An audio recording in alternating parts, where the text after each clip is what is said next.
My Father's Dragon by Ruth Stiles Gannett. Chapter 6. My Father Meets a Rhinoceros. My father soon found a trail leading away from the clearing. All sorts of animals might be using it too, but he decided to follow the trail no matter what he met because it might lead to the dragon. He kept a sharp lookout in front and behind and went on. Just as he was feeling quite safe, he came around a curve right behind the two wild boars. One of them was saying to the other, "Did you know that the tortoises thought they saw Monkey carrying his sick grandmother to the doctor's last night? But Monkey's grandmother died a week ago, so they must have seen something else. I wonder what it was." "I told you there was an invasion afoot," said the other boar, "and I intend to find out what it is. I simply can't stand invasions." "Me neither," said a tiny little voice. Me neither. And my father knew that the mouse was there too. "Well," said the first boar, "you search up the trail this way to the dragon. I'll go back down the other way through the big clearing, and we'll send Mouse to watch the ocean rocks in case the invasion should decide to go away before we find it." My father hid behind a mahogany tree just in time, and the first boar walked right past him. My father waited for the other boar to get a head start on him, but he didn't wait very long because he knew that when the first boar saw the tigers chewing gum in the clearing, he'd be even more suspicious. Soon the trail crossed a little brook, and my father, who by this time was very thirsty, stopped to get a drink of water. He still had on his rubber boots, so he waded into a little pool of water and was stooping down when something quite sharp picked him up by the seat of the pants and shook him very hard. "Don't you know that's my private weeping pool?" said a deep, angry voice.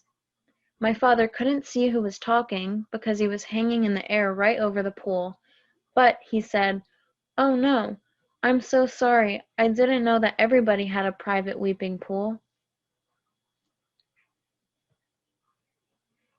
"Everybody doesn't," said the angry voice, "but I do, because I have such a big thing to weep about, and I drown everybody I find using my weeping pool."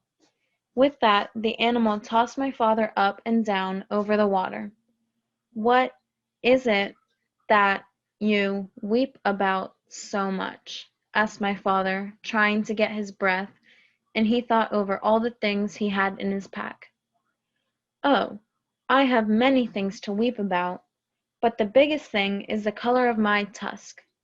My father squirmed every which way, trying to see the tusk, but it was through the seat of his pants, where he couldn't possibly see it. "When I was a young rhinoceros, my tusk was pearly white," said the animal, and then my father knew that he was hanging by the seat of his pants from a rhinoceros's tusk. "But it has turned into a nasty yellow-gray in my old age, and I find it very ugly. You see, everything else about me is ugly, but when I had a beautiful tusk, I didn't worry so much about the rest. Now that my tusk is ugly too, I can't sleep nights just thinking about how completely ugly I am, and I weep all the time. But why should I be telling you these things? I caught you using my pool, and now I'm going to drown you."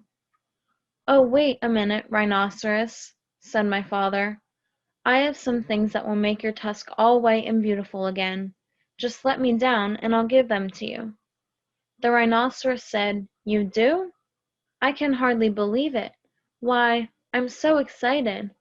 He put my father down and danced around in a circle while my father got out the tube of toothpaste and the toothbrush. "Now," said my father, "just move your tusk a little nearer, please, and I'll show you how to begin." My father wet the brush in the pool, squeezed a dab of toothpaste, and scrubbed very hard in one tiny spot.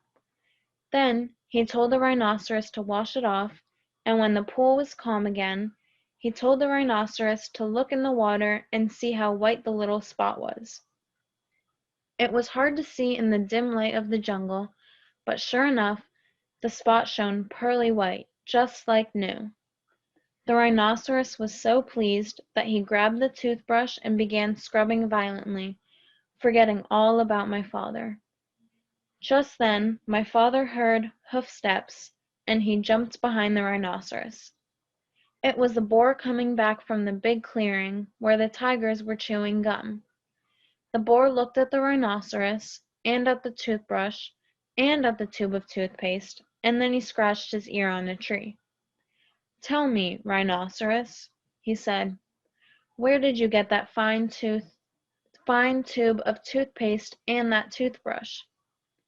"Too busy," said the rhinoceros, and he went on brushing as hard as he could.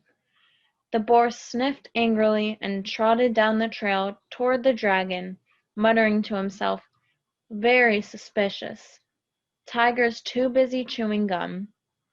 Rhinoceros too busy brushing his tusk. Must get hold of that invasion. Don't like it one bit. Not one bit. It's upsetting everybody terribly. Wonder what it's doing here, anyway."